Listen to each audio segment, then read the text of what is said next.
સુરતમાં safety belt વિનામૂલ્યે વિતરણ કરવામાં આવ્યું। લોકસભા સાંસદ મુકેશ દલાલ રહ્યા ઉપસ્થિત। સાંસદ મુકેશ દલાલે પતંગ રસિકોને કરી અપીલ। ચાઇનીઝ દોરીનો ઉપયોગ ન કરવા ખાસ કરી અપીલ। સ્ટોરી રિપોર્ટ બાય સુરતથી સતીશ કુંભાણી સાથે કેમેરામેન દિનેશ વાઘેલા।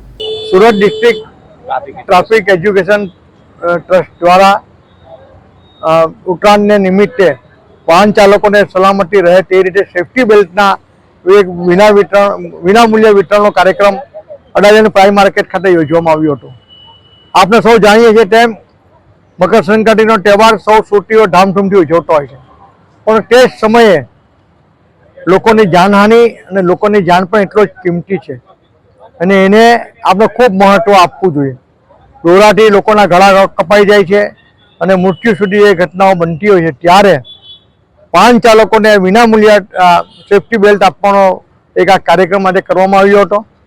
સાથે જ હું સૌ સુરતીઓને અપીલ પણ કરવા માંગુ છું કે આપ તહેવાર ભલે ધામધૂમથી મનાવો, પણ સાથે ચાઇનીઝ માંજાઓનો ઉપયોગ નહીં કરતા।